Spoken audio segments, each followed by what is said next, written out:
আজকের ভিডিওতে থাকছে একটি ইন্ডাকশন চুলার শুরু থেকে শেষ পর্যন্ত নতুন সার্কিট কিভাবে লাগাতে হয়। এই যে দেখেন, আমরা কিন্তু প্রথমেই আপনাদেরকে যে সার্কিটটা লাগাবো সেটাকে দেখতেছি এবং সেটাই কিন্তু প্রথম আমরা আনবক্সিং করব। এই যে একদম নতুন সার্কিট কিন্তু আমরা দেখেন আনবক্সিং করতেছি, একদম নিউ সার্কিট। এবং এই সার্কিটটা আমরা কেন আনবক্সিং করতেছি সেটা আপনাদেরকে বলি। এই সার্কিটটা কিন্তু খুবই ভালো মানের সার্কিট, ইনশাল্লাহ এটা খুবই ভালো মানের সার্কিট হবে। আপনার নতুন নতুন সার্কিটের ভিতরে যাদের ইন্ডাকশন চুলা সার্কিট প্রয়োজন তারা এই মডেলটা নিতে পারেন। এছাড়া আপনাদের জন্য অন্য মডেল পছন্দ থাকে সেটাও লাগাতে পারেন, তবে আমাদের কাছে মনে হয়েছে এটাই ভালো। দেখেন একদম নিউ মডেলের কিন্তু সার্কিট এটা। এই নিউ মডেলের সার্কিটটা কিন্তু আমরা এখন আনবক্সিং করে আপনাদেরকে দেখালাম। একদম ইনটেক থাকবে এরকম প্যাকেট, এবং এটা কিন্তু আমরা আপনাদেরকে আনবক্সিং করলাম। এখন আমরা এই পুরো চুলাটা কিন্তু এই নতুন সার্কিটে লাগাবো। এখন আমরা দেখেন প্রথমে কি করবো, এই যে এটা খুলে নেবো। এটা কিন্তু আমি খুলে রাখছি আগের থেকে, ভিডিওটা লম্বা হয়ে যাওয়ার কারণে। এখানে নাট ছিল, এগুলো খুলে রাখছি।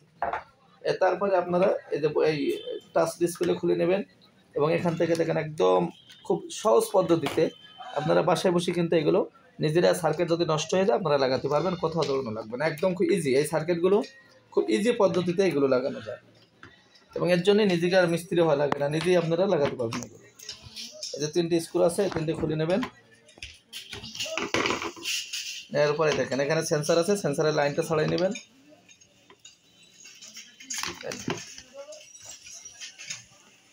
এসির কর্ডটা আপনারা প্রথম ছাড়াই নেবেন। দেখেন একদম খুব ইজি পদ্ধতিতে কিন্তু আপনারা এই যে ফ্যানের যে পাখাটা আছে, পাখার লাইনটা ছাড়াই নিলাম। এখন আপনারা কিন্তু এটা সম্পূর্ণ ইজি পদ্ধতিতে আপনারা এটা খুলতে পারবেন। এই যে এখানে আপনার কয়েকটা স্ক্রু আছে, স্ক্রুগুলো আপনি ড্রাইভার দিয়ে স্টার্ট ড্রাইভার দিয়ে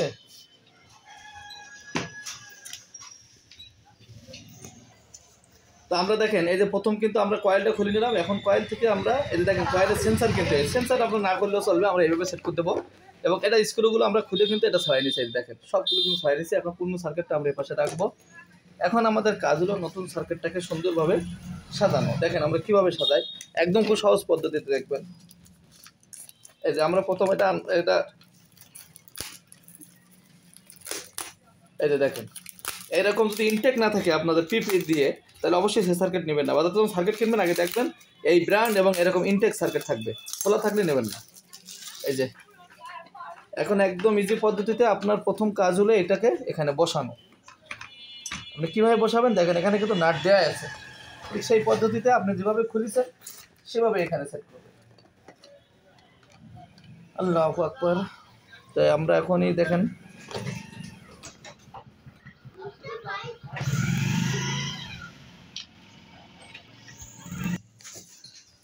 আমাদের সার্কিট দেখেন লাগানো কিন্তু কমপ্লিট, একদম সার্কিট কিন্তু আমরা বডির সাথে দেখেন এই যে স্ক্রু দিয়ে কিন্তু আটকে দিচ্ছে, আপনারা কিন্তু এভাবে দেবেন। দেওয়ার পরে আসুন আমরা এবার লাইনগুলো জড়ি। দেখেন এখানে কিন্তু আমরা প্রথম ফ্যানের লাইনটা দেবো। তা ফ্যানের লাইন কিন্তু এখানে দুটো আছে, আপনারা যে কোনো একটা কানেকশন দিতে পারবেন, যে কোনো একটা দিলে হবে। আপনারা চাইলে অনেক চুলায় দুটো ফ্যান থাকে, তো এই জন্য দুটো কানেকশন এখন বর্তমান সার্কিটে। এই যে আমি একটা কানেকশন দিয়ে দিলাম। এখন আমি এসি কর্ডের লাইনটা দেবো। দেখেন এখানে লেখা আছে এন আর এল, এলতে লাইন এনতে নিউট্রাল। যদিও এটা ওলট পালট হলে অসুবিধা হয় না, তবে আপনারা চেষ্টা করবেন লাইন এবং নিউট্রাল যেভাবে আছে এইভাবে দেওয়ার জন্য, তাহলে বেশি ভালো হবে। এই যে দেখেন এখানে কিন্তু আপনারা খুব ইজি একদম আমাদের এই ভিডিওটা যদি আপনি পরিপূর্ণ দেখেন, আপনি বাসায় বসিয়ে এই সার্কিটটা কিন্তু লাগাতে পারবেন। এই যে দেখেন এই দুটো লাগাই দিলাম। তো এখন আসেন আমাদের কাজ হলো এবারে ডিসপ্লে বোর্ডটা লাগানো এবং আমাদের কয়েলটা লাগানো। তাহলে এখন আমাদের কিন্তু এই যে কয়েলের যে সেন্সারের যে পয়েন্টটা, সেন্সারের পয়েন্টটা কিন্তু এখানে আছে। দেখেন এই যে সেন্সারের পয়েন্টটা আপনি এখানে লাগাই দেন। হ্যাঁ, এই যে সেন্সারের পয়েন্টটা লাগাই দিলাম। তো এখন আমাদের কাজ হলো কয়েলের এই মাথাটা এখানে জোড়া। এখানে নাট দেওয়া আছে, খুব সহজে আপনি একদম ইজি পদ্ধতিতে আপনি যদি নিজে যখন দেখবেন একেবারে ইজি পদ্ধতিতে আপনি এগুলো করতে পারবেন। এই করার জন্য আপনাকে কোথাও দৌড়ানো লাগবে না। বাজার থেকে একটা সার্কিট কিনে নেবেন অথবা আমাদের কাছ থেকেও কিনতে পারবেন, নিয়ে আপনি নিজে আপনার ইন্ডাকশন কুকারটিকে আপনি সার্কিট চেঞ্জ করবেন। এই যে আপনি কয়েলটা সংযোগ দিয়ে দেবেন। এগুলো কিন্তু খুব ভালোভাবে টাইট দেবেন। যদি আপনি ভালোভাবে টাইট না দেন, লুজ কালেকশন থাকে, তাহলে কিন্তু আপনার বিরাট সমস্যা হবে এবং সার্কিটটা নষ্ট হয়ে যাবে, কয়েলটা নষ্ট হয়ে যাবে। তো অবশ্যই এগুলো খুবই ভালোভাবে একটু টাইট দেবেন, দিয়ে আপনি এই কয়েলটা সেট করবেন।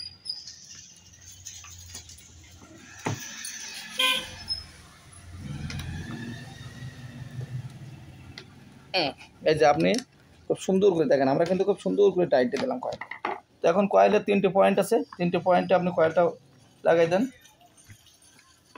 এই যে কয়েলটা লাগাই দিলাম আমরা 3টে পয়েন্টে। একদম দেখেন নতুন সার্কিট কিন্তু আমরা খুব সহজ পদ্ধতিতে আসলে আপনাদেরকে দেখানোর জন্য, এবং যারা নতুন আপনার টেকনিশিয়ান আছেন তারাও কিন্তু এটা দেখে আপনারা নিজেরা কিন্তু এই সার্কিটগুলো লাগাতে পারবেন। এই লাগানোর জন্য আপনাকে কোথাও যাওয়া লাগবে না, বাসায় বসে দেখাতে 5-10 মিনিটের ভিতরেই কিন্তু আপনি এই আপনার সার্কিটটাকে আপনি সেট করে ফেলাতে পারবেন।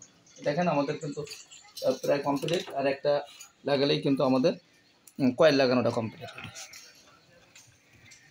এইগুলো আপনারা একটু সুন্দর সুন্দর করে লাগাবেন, কারণ এগুলো যেন বেশি ঢিলা না হয়, না নড়ে। এখন আমরা লাগাবো ডিসপ্লে বোর্ড। এই যে ডিসপ্লে বোর্ডের জন্য দেখেন এখানে কিন্তু পয়েন্ট আছে, এই যে পয়েন্টটা দেখেই আপনি লাগাই দিন খুব সুন্দরভাবে। যে আমি লাগাই দিচ্ছি আমার ডিসপ্লে বোর্ডের পয়েন্ট কমপ্লিট। এটা কিন্তু আমরা উপরে বসাবো, কারণ আপনারা জানেন যে আমরা নতুন সার্কিট লাগাচ্ছি। লাগানোর জন্য এখানে পয়েন্ট করে নিচ্ছি, এখন আমি কিন্তু উপরে এটা লাগাই দেবো।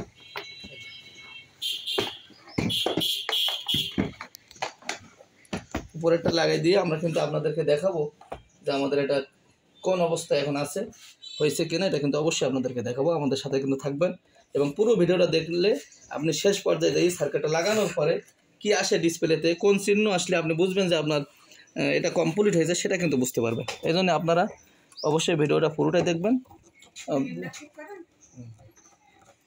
এই যে আমরা মোটামুটি দুটো লাগাই দিচ্ছি, এখন আসলে আমরা চেক করার জন্য সব লাগাবো না। তো আসেন আমরা ডিসপ্লেটা এখানে বসাই। এখানে কিন্তু একটা স্টিকার দিয়েছে কোম্পানি, দেখেন স্টিকারটা এখানে লাগাই, এখানে আপনি দিতে পারবেন, আলাদা আঠা লাগবে না। তো আমরা আসলে স্টিকারটা লাগানোর আগে একটু চেক করি। চেক করার জন্য আমরা সর্বপ্রথম এটাকে সিরিজ লাইনই দেবো।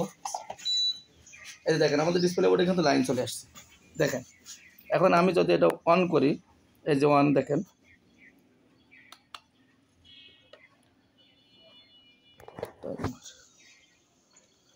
ম্যানুয়াল, এই যে অন অফ, এই যে মাঝখানে মিডিলে দেখেন অন অফ, এই যে দেখেন অন হয়েছে। আমি যদি এখন ম্যানুয়ালে দেই, আমার 1800 দেখেন E0, তার মানে আমার যেহেতু এখানে কিছু নেই, গামলাটা দাও, গামলা নেই। আপনারা জানেন ইন্ডাকশন চুলায় কিন্তু আপনার নন স্টিক অথবা স্টিলের পাতিল না দিলে E0 আসে। তো আমি যদি এখন এটা দেই, দেখেন এই যে ক্যাচ করছে, এবং আমার কিন্তু এটা এখন কমপ্লিট। আমি আপনাদেরকে পানি গরম করে দেখাবো। আমরা প্রাথমিক কমপ্লিট, এখন আমরা এটা আটকাই তারপর আপনাদেরকে আবার দেখাচ্ছি। তো আমাদের কিন্তু সম্পূর্ণ একদম সেট আপ কমপ্লিট, একদম সার্কিট মার্কেট সব লাগানো কমপ্লিট। এখন আমরা চেক করব যে আমাদের সব কিছু ওকে আছে কিনা। আপনারা সর্বশেষ দেখেন যে এখন ডিসপ্লেতে কী আসে এবং কীভাবে ডিসপ্লেটা আপনারা ওপেন করবেন। এটা কিন্তু অবশ্যই না দেখলে পয়েন্ট যদি উল্টো পাল্টা চাবেন সেটা সমস্যা হতে পারে। তো আমরা প্রথম এসি কর্ডটা কিন্তু কানেকশন দেবো। এই যে কানেকশন দেওয়ার সাথে দেখেন আমাদের কিন্তু লাইন চলে আসছে। আসার পরে দেখেন এর মাঝখানে কিন্তু অন অফ আছে, এই যে মাঝখানে অন অফ আছে। আপনারা কিন্তু এই অন, তারপর ম্যানুয়াল, এই যে দেখেন 1800 ওয়াটে কিন্তু এটা এখন ওপেন হচ্ছে। এখন আমি যদি প্লাস চাবি দেখেন 2000 ওয়াট, মাইনাস যদি চাবি দেখেন কমবে ওয়াট, এই যে ওয়াট কিন্তু কমতেছে। এখন আমি বাড়াবো, এই যে দেখেন এটা সর্বোচ্চ 2000 ওয়াটে কিন্তু চলবে। এখন দেখেন আমার পানিটা গরম হয়েছে। এই যে আপনারা কিছুক্ষণ অপেক্ষা করেন, যে ইতিমধ্যে কিন্তু পানি থেকে ধোঁয়া চলে আসছে, আপনারা হয়তো দেখতে পাচ্ছেন ধোঁয়া চলে আসছে। এই যে দেখেন একদম সম্পূর্ণ কমপ্লিটভাবে কিন্তু আমাদের সোলোটা আলহামদুলিল্লাহ এটা পরিপূর্ণভাবে কিন্তু আমাদের সব কিছু কমপ্লিট হয়ে গেছে। কত সুন্দরভাবে ধোঁয়া চলে আসছে, কত দূরত্বে, এবং দেখেন এটা কিন্তু এখন 2000 ওয়াট চলছে। এইভাবেই কিন্তু এই ডিসপ্লেগুলো আপনারা বাড়িতে বসে লাগাতে পারবেন। যদি না পারেন আমাদের কাছে আনতে পারেন। এখন আপনি অন অফ করে, এখন আপনি যদি বন্ধ করতে চান এটা বন্ধ করে দেবেন, একদম কমপ্লিট। আলহামদুলিল্লাহ আমাদের ভিডিও এ পর্যন্ত। এরকম ভিডিও পেতে অবশ্যই আমাদের ইউটিউব চ্যানেল, ফেসবুক পেজের সাথেই থাকবেন, আমাদের জন্য দোয়া করবেন। আসসালামু আলাইকুম।